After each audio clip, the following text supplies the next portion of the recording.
Hello and welcome back, YouTube. So I got everything packed up from Royale Lounge except for 2 cords. Well, actually 3 cords. 2 of them are attached together, functioning as 1 cord. But yeah, I'm always pedantic about that. It's just the way I'm wired. So it's Sunday, July 16th, 2023. Still 1:51 p.m. And yeah, it took longer than it needed to do that. By the way, I'm making a U-turn here. Actually, I was going to make a U-turn here, and I just realized I'm going the wrong direction. I'm going to make a left turn here at Oak. I just turned left from southbound 17th Street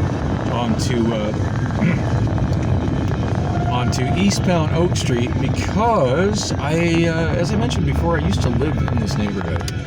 And I'm trying to find my old house, and I was just driving down. I lived on 17th Street. I was just driving down 17th Street from Yale to Oak, and I didn't see my house. And then I remembered. That I live south of Oak. You know, and I was thinking about that too, because I was coming south, and I'm like, that's not McDowell. And I remember I used to be able to drive south, directly south from my house, and go straight to McDowell, and I came out next to a strip bar. Now that strip bar has been vacant for a while, but I think that's probably the best way to find it. Let's just go ahead, and I think right now I'm on 18th Street or maybe 17th Drive. That's Palm. I can't recall if I live north or south of Palm. Yes, I'm on 18th Street. I can't remember if I live north or south of Palm. And I'm usually really good at remembering places, but it's been a long time since I've had any reason to even look at that house, let alone go down 17th Street. And I want to say I lived there in like 1997, 1998, somewhere in there. More murals on the fences on the back, more murals on the cinder block facing the alley. Alright, so I'm turning right on McDowell. Got more pack and stack apartments going in on the left there. And seeing all that made out of wood just, I don't know, just screams fire hazard to me. But interesting how those are going in behind the old shops. So that building I just passed on the right, the gray building with the empty-looking sign, that does have a couple vehicles parked at it. Maybe they're doing something with it. That's had several names, but it's been a titty bar as long as I can remember. Oh, damn. Wow, my transmission just slipped like 3 times going from first to second. That's a big yikes. So I'm going northbound on 17th Street. My old house would have been on the left, but I forget exactly how many blocks north. And I don't remember the address. I'm usually pretty good at remembering that sort of thing, but sometimes I conflate numbers. Like the other day when I filled out my form while I was in the courthouse about, where I was going to reside during the pendency of the trial, instead of writing the 4 digits of my current address, I wrote 5809 because for some reason that just clicked with the word address in my head, which is my mom's old address in Glendale, where I resided for a while when I was going through some legal issues. So probably filling out similar court forms. My brain ain't wired right, but I think we've already established that. I'm thinking it was this block.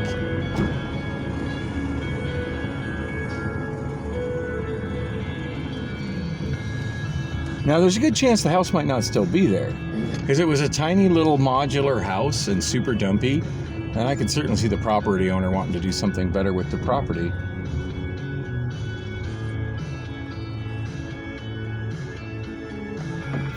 I feel like it was right there, which is now a fire lane with a big fence going to some kind of a business over there. But I'm not 100% on that. It was definitely a very deep lot, and there was a lot of weeds and stuff behind my house. These lots go really deep. That's why you can see there's apartments, and then there's a bunch of trailers and stuff behind it.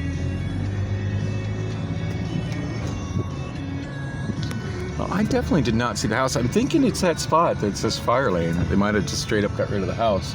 And I can't say I would blame them. If there's any houses in this neighborhood that would be a candidate for just destroy it or more likely haul it away. It was a teeny tiny 3-bedroom house and less square footage than I have in my 2-bedroom apartment now. So yeah, I could see, and it was clearly modular. Like, it was sitting on cinder blocks. It wasn't even on a proper foundation. Man, I feel like it was on that lot there. Kind of bummed it's not still here. I was hoping to get a little video of that since I'm here in the neighborhood and I don't know if I'm going to be coming back. Well, I take that back. Obviously, I am going to be coming back because I left 3 cables there, serving the function of 2 cables. But so I'm definitely going to be coming back for those, if for nothing else. And of course, I'm going to drink at Royale Lounge again. Oh man, my transmission is not shifting right. That is scary.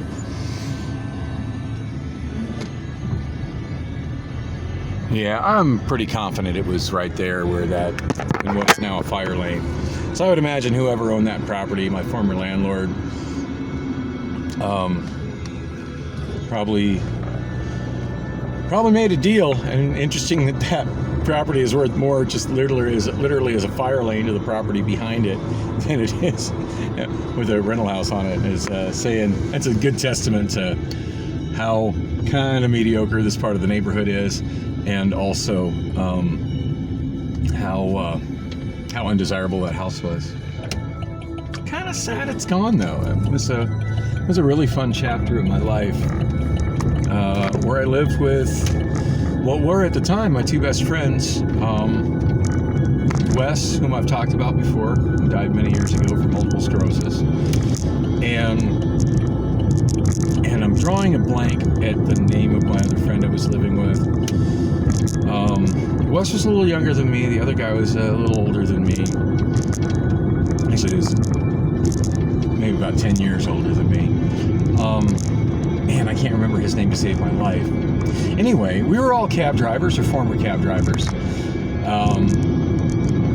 And the house, we got the house.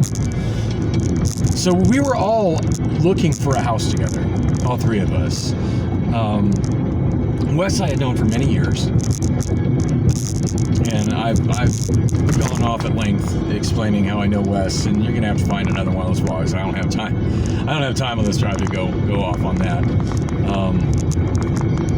But the other guy, it's really bugging me. I can't remember his name.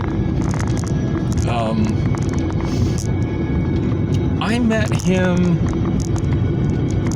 I'd say we've probably known each other maybe about 6-7 months before we got that house together, and just met him as the way a lot of cab drivers meet a lot of cab drivers, just out on the road sitting on cab stands rolling up, and some people are friendly and some people just kind of roll up their windows and look at you and ignore you. But him and I always, we started chatting from the time we met each other and just became pretty good friends, and we would keep in touch with each other on our cell phones and pass personals back and forth to each other. Like if somebody called for a cab on my cell phone and I didn't think I could get to them, but I tell them, it's like, hey, hang on, let me get back to you, and I think I know a guy.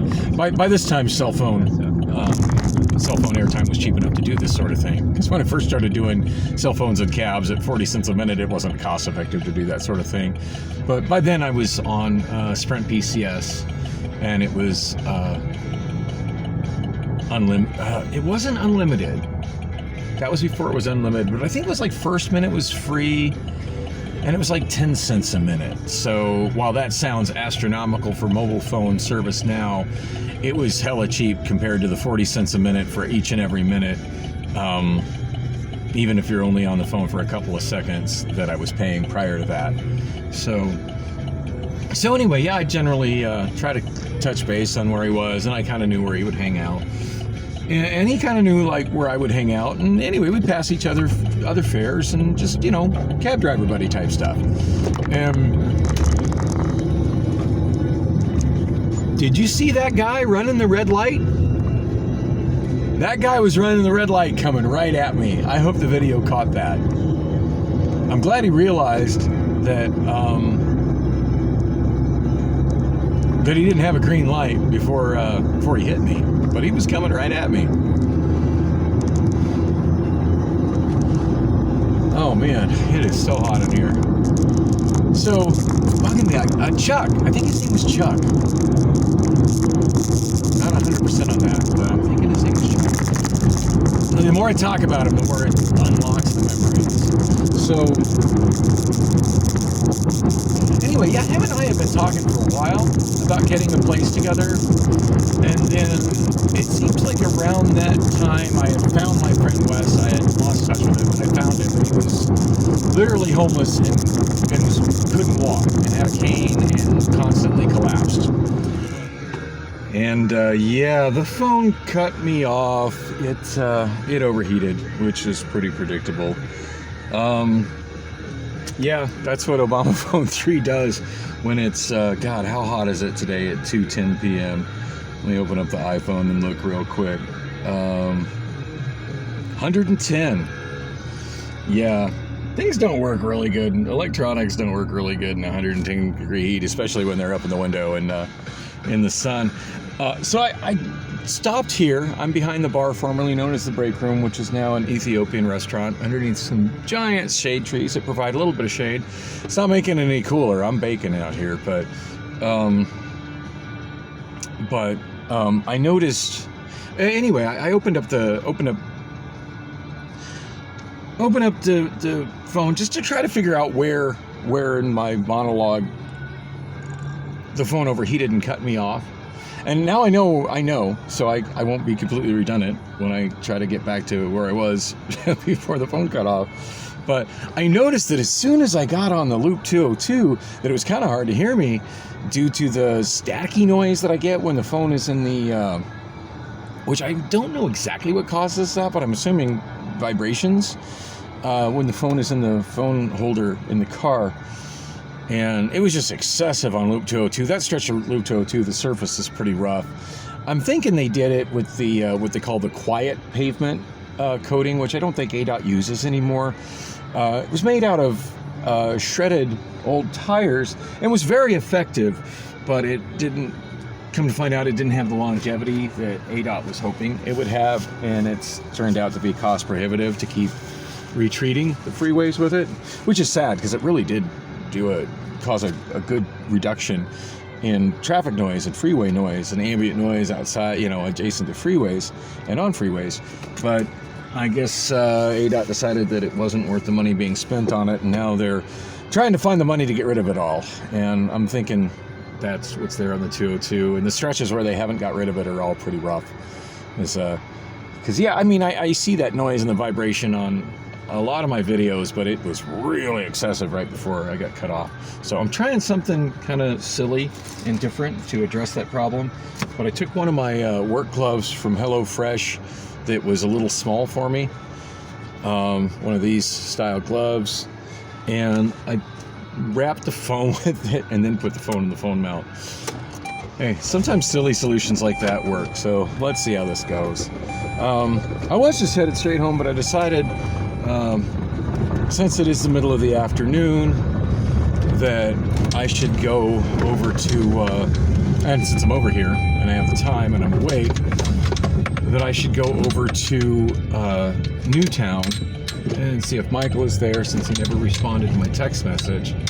Now, granted, he asked how much I charge, and maybe he was just, and my tranny just slipped again, yikes. And maybe he was just asking for, like an hourly rate of $20 an hour, $50 an hour, or whatever. And I've never charged like that. I always charge by the gig. And maybe that wasn't and maybe he's just decided against dealing with me because that wasn't a direct enough answer for him. And whatever, that's his prerogative. But I'm not good at doing that sort of stuff via text. I'd much rather do that stuff face to face. I'm even worse at doing it on the phone. I would much rather do that stuff face to face. So I'm gonna head down to Newtown, see if he's there. So anyway, back to my story about the little yellow house on 17th Street. So yeah, I'm thinking I'm thinking the other roommate's name was Chuck, and it was after, I'm reasonably sure it was after I met Chuck that I found Wes again. And I've gone at length about that story and how I found him. But basically, I found him in the zone where he had been released, and I was picking up on a medical voucher for AAA cab, where he had been released from one of those clinics that provides like heavily discounted services for homeless people, which is pretty whack because obviously he had government health insurance, but I don't even want to get on that tangent. Hey, we finally can turn left here. Thank God. All the barricades and the no left turn at this intersection is ridiculous. Oh, and my just fell down on me. Got to move those.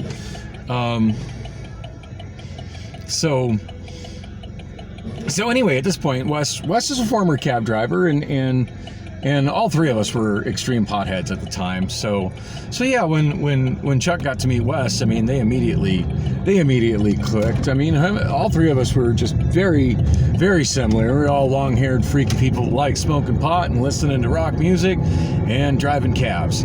Even though Wes was no longer able to drive cab due to his unknown neurological disorder, which turned out to be multiple sclerosis, which is something we found out when we were living in the Little Yellow House. That's a story for another time. And I better wrap up the Yellow House story because here's Newtown Saloon. So anyhow, super short version of the Yellow House story.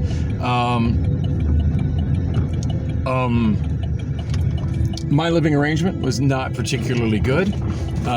Chuck's living arrangement, I don't recall what it was not particularly good. In fact, I think he might have been alternating between living in his cab and living in his van. Oh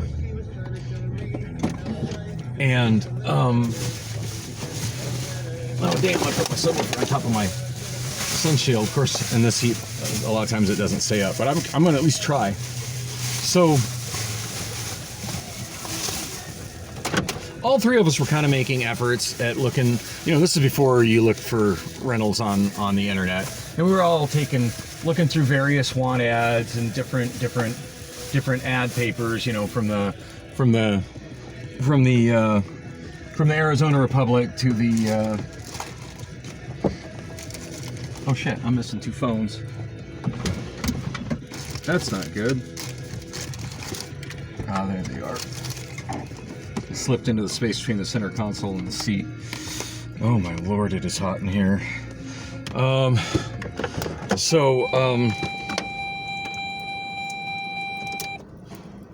that was a random occasion where the dinger was handy. It shouldn't have dinged, and it dinged to let me know my headlights were on. So that's a good thing. Last thing I need is come out to a dead battery. I think I'm going to be in here for a little while. Whether Michael's here or not, I need to beat the heat and get something cool to drink. Hoping there's food, but I don't think that happens on Sundays. So yeah, we were all working together and looking at ads, and I forget what the market rate was for rent. I mean, much cheaper than it is now because it's ridiculous now. And we're generally looking at two-bedroom places. We're looking at 2-bedroom places, 3-bedroom places. We're hoping optimistically to get like a 3-bedroom house, but as I was kind of supporting Wes at the time, which I didn't have any issues with doing that. Wes had done so much for me as a friend and as a contract driver employee for my cabs up to that time that I was willing to literally do anything for Wes. There was no way I was going to leave Wes how I found him outside the clinic. I could see, I knew what he was like before. When I met the man, he trimmed palm trees as a side gig, and he could scale up palm trees. So to see him not even able to walk without extreme difficulty and occasionally collapse, I knew damn straight he was disabled. I knew it wasn't an act. And I knew eventually some doctors are going to figure it out, and he was going to get a whole lot of disability back pay. And I wasn't even hoping to get any of that. Not at all. In fact, I would have refused to take any of that if he tried to give it to me. But yeah, I was going to make sure that Wes, as long as I could do it, I was going to make sure Wes had a roof over his head, and until until he got what he deserved for his extreme disability he was dealing with. So we were considering getting a 2-bedroom, and Wes was completely down to be couch boy in a 2-bedroom. But then, as we're going through ads, we found this 3-bedroom house. It was advertised as a 3-bedroom house for $375 a month. That was cheaper than most 1-bedroom apartments were going through at the time. Ridiculously cheap. And we're like, that's gotta be a misprint. And I don't remember which one of us found the ad. And we were having Wes do a lot of the phone work since Chuck and I were like on the road nonstop. So anyway, he called and talked to the landlord and verified that it was indeed $375 for a 3-bedroom house, but that we should really come down and take a look at it before we make any decisions. And we're warned that, I mean, we looked at the address.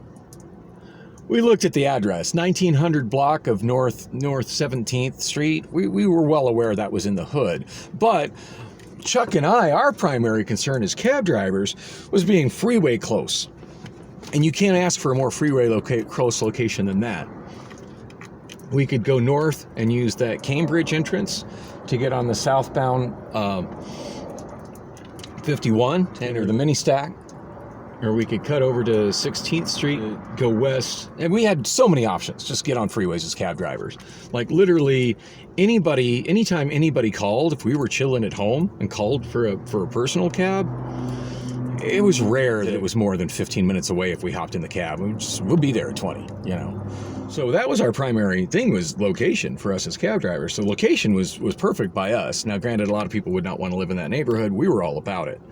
And I mean, Chuck and I both worked in way worse neighborhoods at night, driving around people to score crack. So yeah, we're not worried about living in the hood whatsoever. And Wes, not worried about that either. When I met him, he lived at Keene Apartments in the Square. Also, not as, I'd say equally bad neighborhood. That was definitely Tweakerville at that time. The Square being the space between Greenway and Bell and 32nd Street and Cave Creek. So anyway, this is turning not into a super short version of the story, is it? Anyway, so the landlord made it sound like he was pretty sure that we wouldn't be interested in it. And we're like, no, let's take a look at it. We went and we looked at it, and we couldn't believe, like, it was just this ugly little shack sitting on cinder blocks with a pile of cinder blocks that had been stacked, a stack of cinder blocks that had been made to create steps up to the front door. It had a back door, but they didn't do anything with the back door. So the back door opened, a good solid 3 feet above the ground. Don't use the back door. Crazy weeds in the back. The rest of the lot went way back, but nobody was taking care of it. Damned if we were going to take care of it. And so, yeah, I just don't want to go back there. All kinds of grasshoppers and things so back door may as well have not been a back door. Didn't matter. But front door was where it needed to be, and it had a small but doable living room, a small but doable master bedroom. Well, actually, it's kind of weird. The master bedroom was the tiniest bedroom. If you define master bedroom as bedroom that has the bathroom. It was actually a 3-bedroom, 2-bathroom house, mind you. I think it probably had 650 square foot. It was tiny, but it ended up being perfect. The bedroom that had its own bathroom was the smallest bedroom. I volunteered to take that because I was still doing modeling work at the time. So of course I needed to prep myself up and have my own bathroom. I needed that. We were all complete in agreement on who got 1-bedrooms. Chuck wanted the biggest bedroom because he had a queen-size bed in storage, and it was the only bedroom that would fit his bed. And there wasn't really room for anything else once his bed was in there. A really small dresser, and I mean, the bed was just dominated the room. But, every now and then when Chuck brought someone home, he had, it doesn't stay up very long. He had room in bed to play. I set up a desk and a sound system, and then I had a little teeny tiny futon that was maybe 3 feet wide that was big enough for me to sleep on. Did I get some adult playtime on that futon? Oh, you better believe it. Hello, I was a model. Did y'all forget that? But, it was adequate. But yeah, I just need a space to sleep. And I would fold that futon on it, would turn it into a chair on one side, and then I had like a nice like little desk chair that I would put in my desk, and I set up a nice big desk, which was not really a nice big desk. It was actually a bunch of milk crates and milk crate cinder blocks and boards. But I had my stereo in there, and I set up my office in there, and doing the Dan thing. And I loved that I had my own little tiny bathroom, and boy was it a little tiny bathroom. But I had my own little shower and my own little sink and toilet, and I was happy in there. The other two shared the other bathroom. The other bathroom was a much more normal sized bathroom. And we set up, actually I set up my computer in the living room. The others used it on occasion. I tried to set up my bedroom, and after I set my others up in my bedroom, there just wasn't room for my computer, and they agreed that it was fine as long as I'd let them play video games on it, and I was cool with that. The computer was nothing special. It was like a rebuilt 286 that my street sweeper friend had made. I've mentioned him in the past on this vlog. So, anyway, we lived there for quite a while. Not really much else to say about that. I've gone off at way more at length than I intended to at this video. But anyway, thanks for watching. Thanks for listening. I'm going inside to stop sweating and hopefully see Michael and talk about me DJing here.